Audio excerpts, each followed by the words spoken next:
G'day and welcome back to the Pillars of Eternity. It's time to try and finish off Loss of Self and see what we can actually get done and move faster towards the end of this game.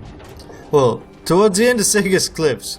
I just want to get all the side quests done. That's really the key part. As you regard this girl, you are struck by a spark of recognition. Though they hardly look the same, something about her reminds you of the ghost you encountered in the Fifth Eye. The girl stands outside a crumbling old house, playing the lute. She wears a simple dress, and her golden hair falls past her shoulders. The melody she plays is gentle and soft, but it somehow carries to every corner of the street. As you approach, she stops playing and smiles up at you with large gold green eyes. Shins for a song, ma'am? How much? It's 8 shins for a sad song, 12 for a happy one. Why are the sad songs cheaper than the happy ones? Sorry, I got a bit of a cough. Because there are more of them, ma'am. Can I ask you some questions? Alright. Have you ever heard of... No, you remind me of someone I met in the Fifth Eye. Her eyes narrow suspiciously. People say that to me sometimes. They think I'm one of those girls who are becoming someone else. But I'm not. At least, not anymore. Not anymore? What do you mean? When I was younger, I used to feel like there was some other person who was always nearby, just out of sight. Sometimes she'd even slip into my mind and I'd hear her voice. I think I was supposed to become her. Her smile flashes and she looks back at you. But I wouldn't. Every night, in my dreams, we fought, and every night, I won. After a while, she got weaker and weaker until I couldn't hear her voice at all.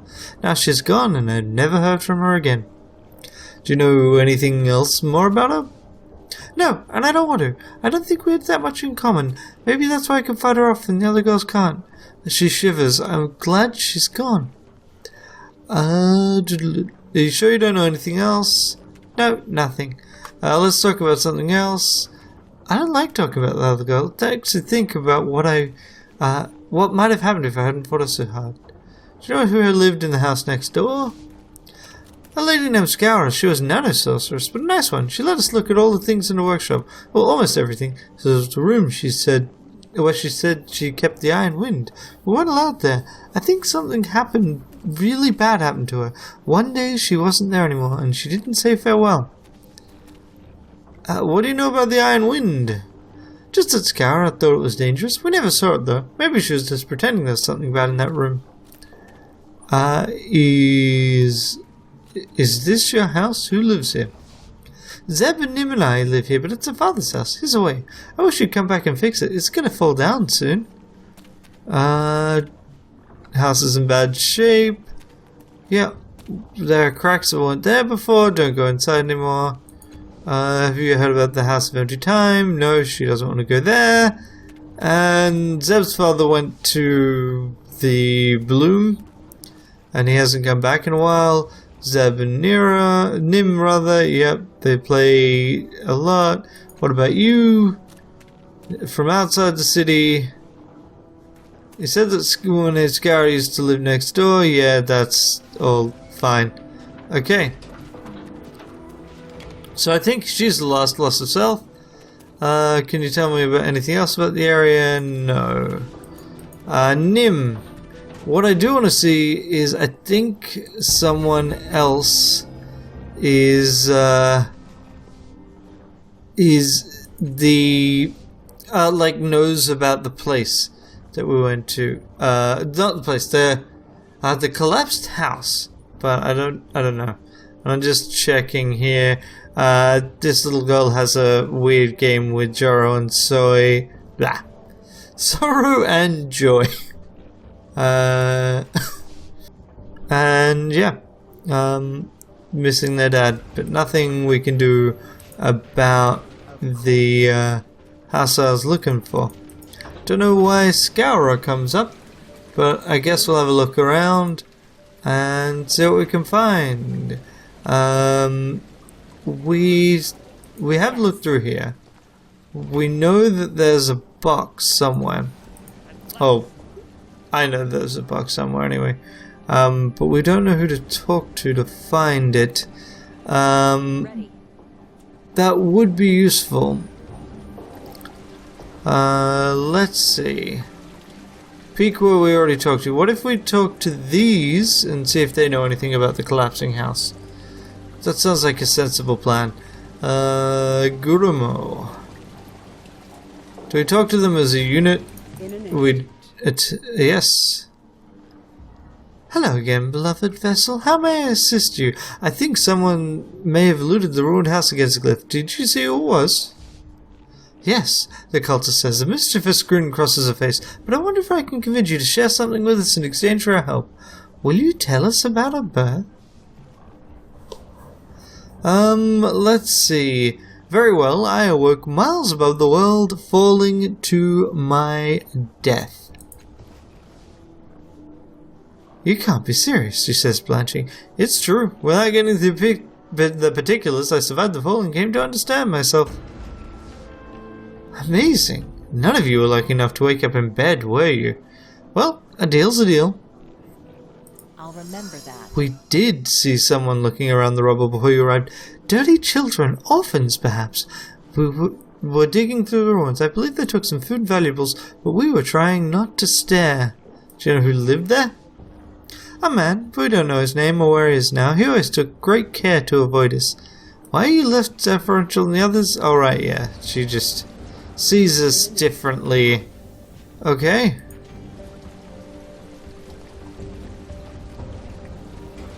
So now the only orphans we can talk to are these ones, so let's chat with them. Have you and your friends been picking through the ruins near the geological parlor? Making a note. That was us. I found some food, but we already ate it, and Avina got some kind of Numenera box. Oh, maybe I shouldn't have said that. You're not going to take it away from her, are you? If it's, don't worry about it. Okay.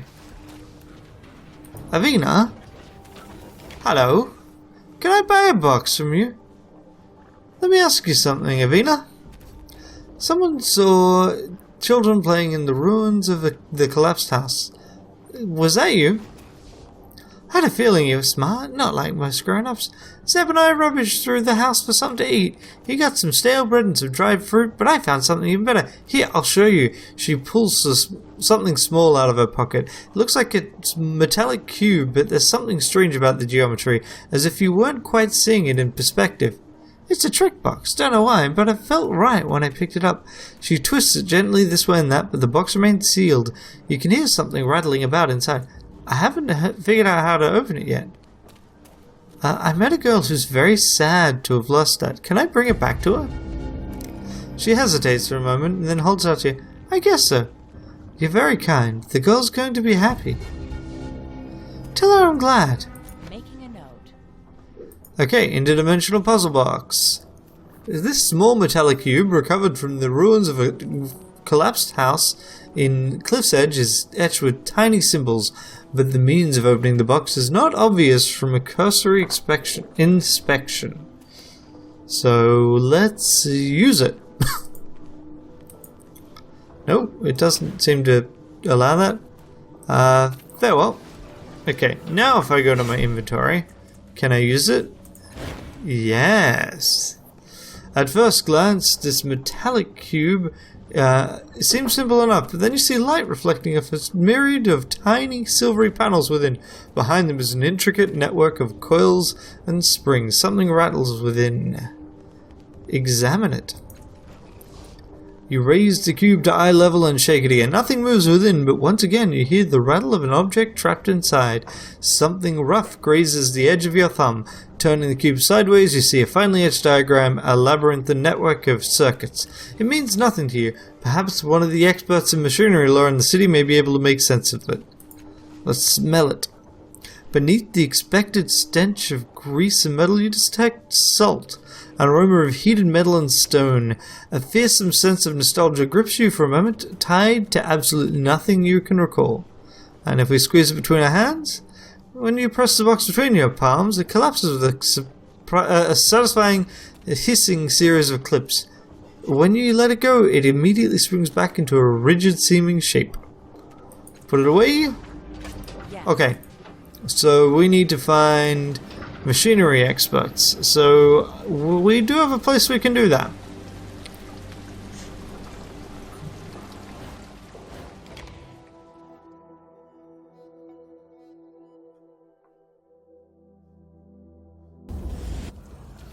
Okie dokie, so what we want to do is we want to head up this way.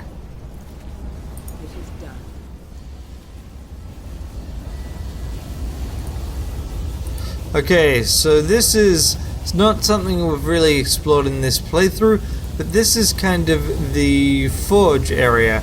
This is like the spaceships that are embedded in the ground that are literally having their engines used as a forge. It's an interesting method, but I guess it works. So what we're going to do is we're going to chat to these things. The construct looms over you, frozen in mid-step. Its heavy limbs and barrel body have been recently polished by careful hands, but the joints themselves are completely fused. This creature hasn't moved in a long time. It studies you, with eyes made of swirling orange fire. You feel a bubbling sensation in your mind. It must be the construct's surface thoughts, but they're too quick and alien for you to make any sense of them. Late for your first shift, Synthsmith, it growls. Grab a station and a hammer, and damn well get to work. Let's get to work. After an hour of work, the Master Foreman bellows you back over. You go, stretching your aching arms. They feel somewhat stronger than before. Supervisor tells me you're not the synthsmith he hired, but I gave you some work to do and you damn well got to it.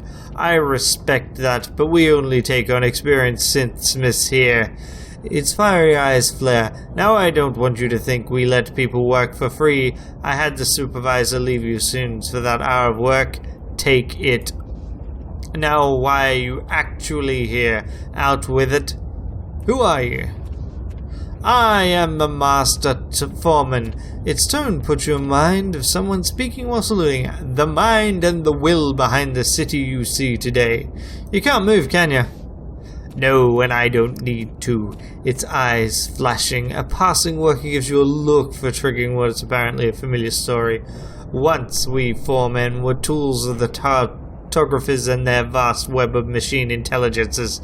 Submerged in the song of their will, we worked with thoughtless joy. Its voice is soft, tinged with synthetic awe.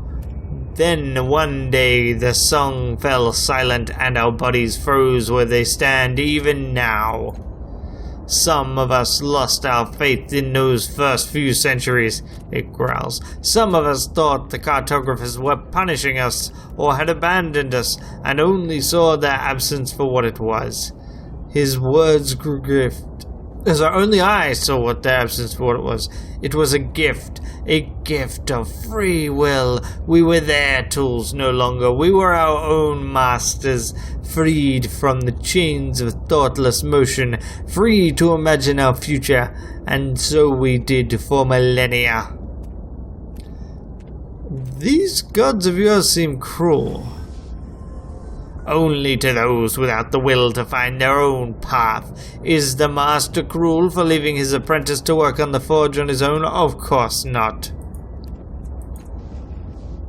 Oh, you're finding your own path, are you? The distant construct shouts, hooting with laughter. How are you planning on getting there? Is someone going to carry you? The master foreman growls under its breath, so to speak. While the others dithered and wailed, I bent my mind to the future. I analyzed the work we had done for the cartographers. To my shame, I found flaws in the processes. I removed them. For the next cluster of centuries, I studied the vast catalogue of known technology in Numenera in my mind, and strung them together, creating new inventions for the day when the cartographers returned and reactivated us. But that day never came. But humans eventually did? Yes, and though you are flawed and fragile, you made my perfect tools. Just as we once been, your people found us, and the era of my greatest work began. They asked us to help them raise this city until it cast all others in shadow, to cobble their artifacts and their trinkets into grand devices that would power every corner and make them safe from their enemies. And I told them... It coughs as if holding back tears. I told them I had a plan. You see the fruit of our mightiest effort all around you. I'm pretty handy with machines. Want me to try repairing you? Keep your hands off me. If I'd wanted to be repaired, to defy the will of the cartographers, I would have had your ancestors do it centuries ago. Have some sense. I may have some other business for you. You need work done. If it can be built, fixed, or solved, you've come to the right place. Can you tell me about anything about this diagram on this puzzle box? What? Box of construct, shifting its baleful eyes to a cube in your palm. Ha! You've mistaken me for an expert on fripperies. Speak to the martyr artisan, not me. I need advice on repairing a crystalline device in the mine. In the reef. Not mines, jeez. Consultation, eh? Tell you what, bring me a piece of the device to examine, and I'll count the examination as payment for the advice rendered. Deal? Show the crystal shard to the master foreman. Microfissures saturated with organic fluid. This device of yours is alive. Replacement crystals need to be grown, not made. The construct eyelight swivels from you, leaving you in the shard in the dark. Can't help you more than that. Growing crystals isn't my business, but those ruin diggers in the Order of Truth may be able to tell you more. You'll find them in Government Square, up the ladder to my left. Good luck. Why are you so loud? Maybe you haven't noticed, but it's noisy down here. A foreman who doesn't shout can't be heard. This is the volume of leadership. Okay, let's level Callistige. Extra effort, yep. She's now dimensional power and esoteric knowledge, which boosts everyone. Sounds great. And what do? We get data sphere link, and we will go with Flash.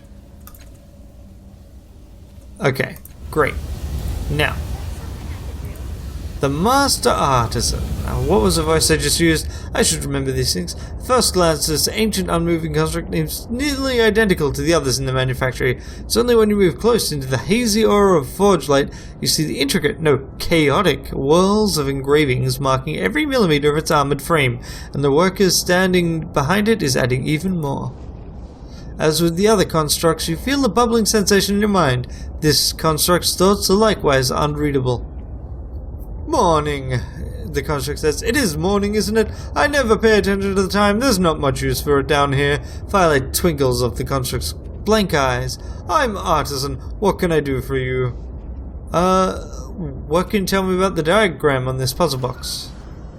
Press it against my abdomen. I could scan it, but my plating's the best bet for sensing delicate work. You do so, the box clinks against the construct's metal skin. Machine-based language! I haven't run into that for a while. It says, to my daughter, let this sealed gift occupy your time until I return. And I will return, that is a promise. One other thing, 2 interlocking sigils, each one meaning hand, appear next to promise. Doesn't seem like it's part of the message, though.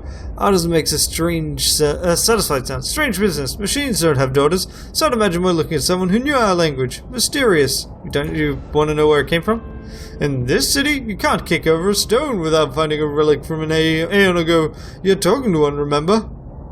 Why do you have workers decorating your armor?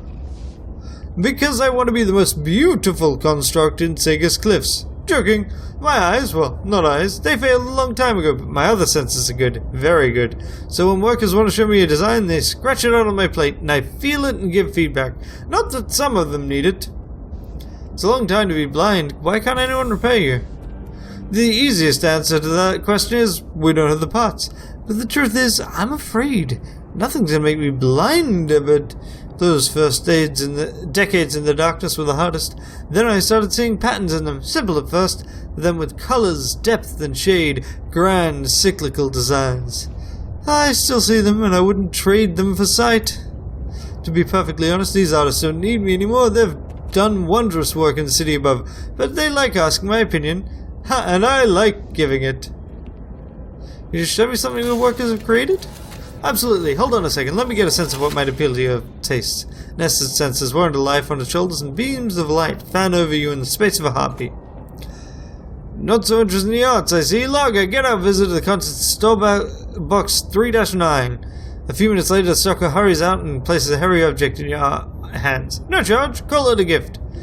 A globe of Zrul. The synth globe clearly depicts an unknown world. The more you look at it, the more details you discover, as if the globe somehow enhances and concentrates your vision as you examine it. Cool. Okay. Go enjoy the sunlight for me. Okay, now, let's see. So if I look at this, use item. So press down on the sigils representing joined hands. The button resists at first. Clearly it hasn't been pushed in years, if it ever has, so being it all. But when it gives way with a somewhat worrying snap, a chorus of mechanical clicks begins inside, like the beating of many distant wings. They fall silent, and one of the sides slides away, not into a socket, but into non-existence. On the inner face is a dark hole surrounded by more words. In truth, this time. 4 numbered buttons surround the circle like points of a compass. Read the inscription. I enclose a memory of happy days with your gift. I see it as I do. Cradle it in your hands. Hear me when I say I'm proud of you, and I hope you're not still angry with me. Look through the hole. A vast scene is depicted through the small hole in the tiny cube, remembered by multicolored metallic panels. A young woman, surely no more than 15, stands at a parapet looking over a sunset sea. She is turned to regard you with a single eyebrow. Bronze light shines on a quartet of golden rings encircling her ear. Your hand is on her shoulder. She has laid her hand over yours. She is afraid, but the sight of you makes her smile. Okay. Single raised eyebrow, quartet of golden rings, hand and 2 hands on the shoulder. 1 for 2. Okay. Perception. Perhaps there's a trick of light on an imperfect medium, but the hand on her shoulder seems to be gripping her shoulder rather than holding it, as if the person behind the lens is afraid. So 1. Something clicks within the box. 4. Clunk. 1. 3. 1. 2. Something clicks from the center. 4. The top of the cube folds away, revealing the gift within. A ring, loose from its cradle. Perhaps it got loose on its own, or perhaps the daughter solved the puzzle long ago and rejected the gift. You lift the ring from its cradle and tuck it away, and snap the band closed. So this is an artifact, which gives us defensive bonus. A dense cloud of metallic insect-like drones is locked together into a solid object that resembles a ring.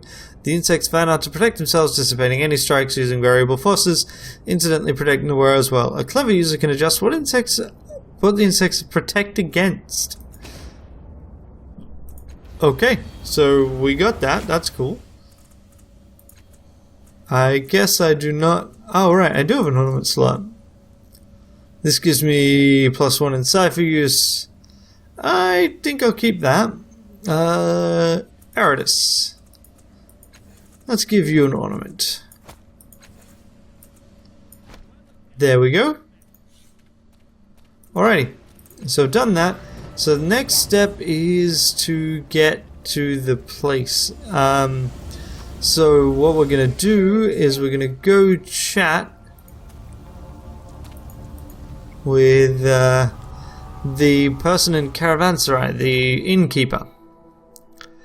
And hopefully we'll actually be able to finish off certain things then. Eridus? Okay. I'm sorry I called you tiny before. Well, I'm sorry you're sorry. Are you sad? We should shake that out of you. Oh, there you go.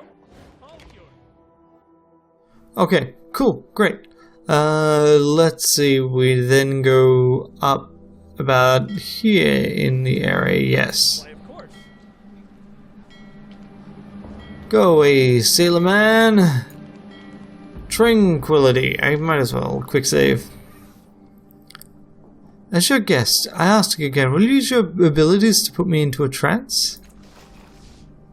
No one's ever asked me for something like this before. I normally refuse, but, you know, let's do that. I mean, we've done it before. It was fine then. It's a good way to access this area without dying.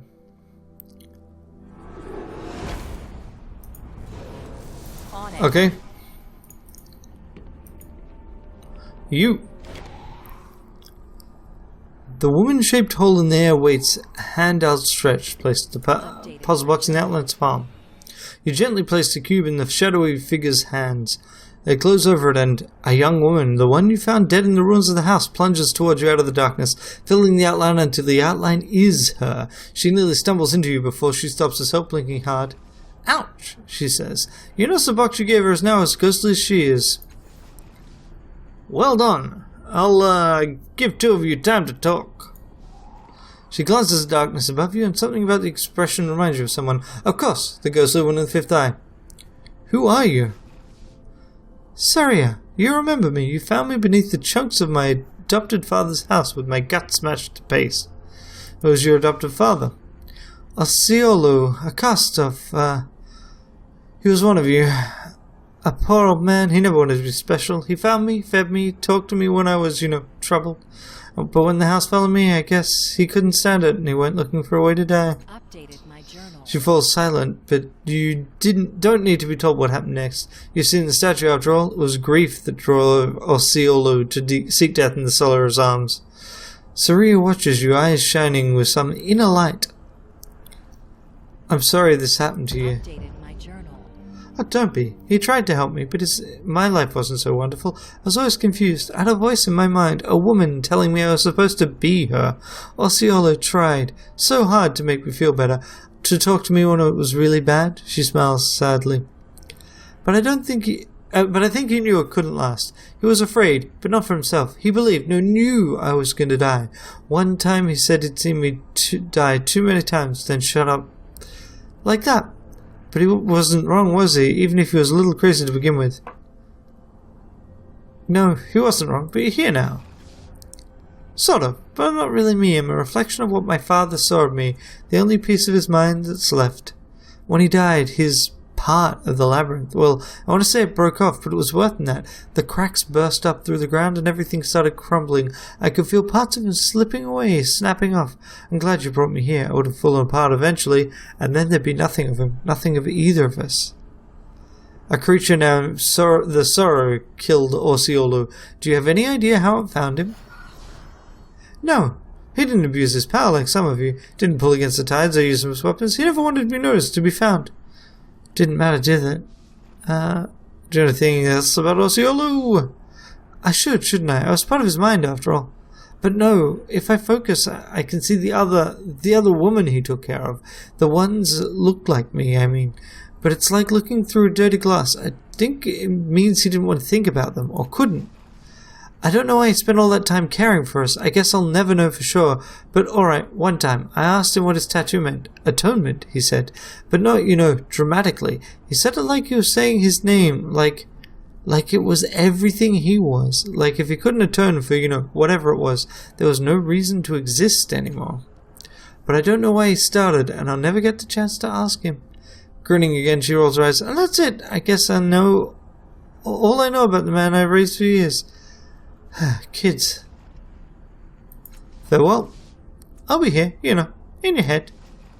And she is. You will probably feel a presence inside your mind as she's always been there, and you wait behind your temples. Something has happened on an instinctual level. You've established a bond with this reflection. Some of her gifts are yours, and you feel stronger for it. However, this link fully occupies a corner of your mind. You may be able to forge connections with more than one reflection in the labyrinth, but not many. Okay, so what does that do? Character. So, we do have a lot of abilities. It's just +1 to all of our pools. Sweet. Yes. Okay. So. Let's go here.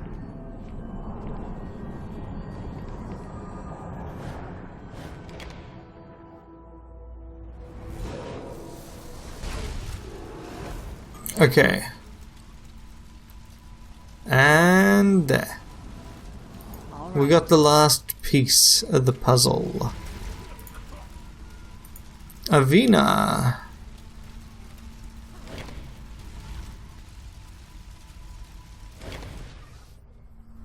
The machines in the stasis chamber are transformed into shattered, smoking wrecks. The ghostly one laughs. It's the first time we've heard her do so, though the humor in it is dubious. I died. I remember it now. I never survived the stasis chamber, and the probability engines were his vain attempt to resurrect me. Making a note. He doesn't know. He thinks he can save me, but he's lost me forever. Tell him. Tell him he can never get me back. Not the real one. I'm going. Alright, let's grab the last one, which would be Saria.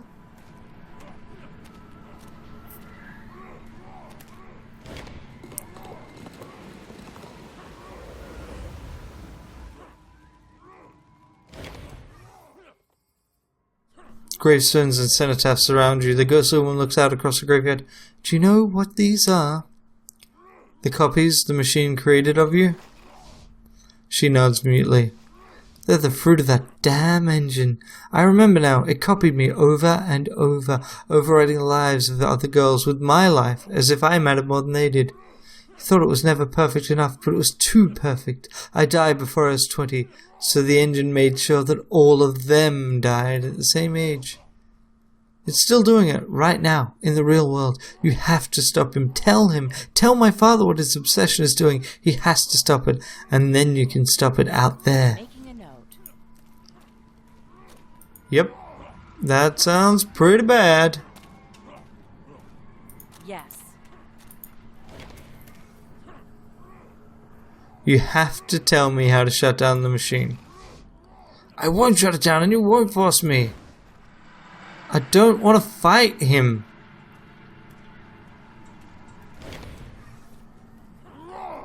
The machine doesn't work. Every copy it creates dies in an early age, like your daughter.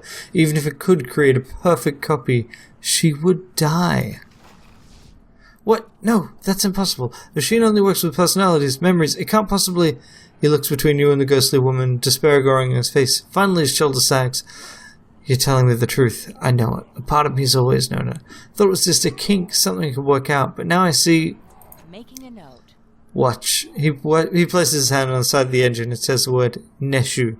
Suddenly a glowing interface appears in the air. He presses 5 symbols in specific sequence. He performs a ritual a second time, and the machine grows quiet and dim. The ghostly man begins to fade. To the woman he says, I only wanted to set things right. Then he's gone. All right. Okay, cool. So we know how to shut down the machine. And that's what we will do next time. We'll kick it off by shutting down the machine and then going and talking to Lost herself. Until then, have a fantastic day. Bye. Thanks for watching. I really appreciate you spending the time and effort watching the videos I make. If you'd like to watch more, on the left there should be another video from this playlist. On the right there will be whatever YouTube recommends. And in the center there is a convenient subscribe button just in case you need it.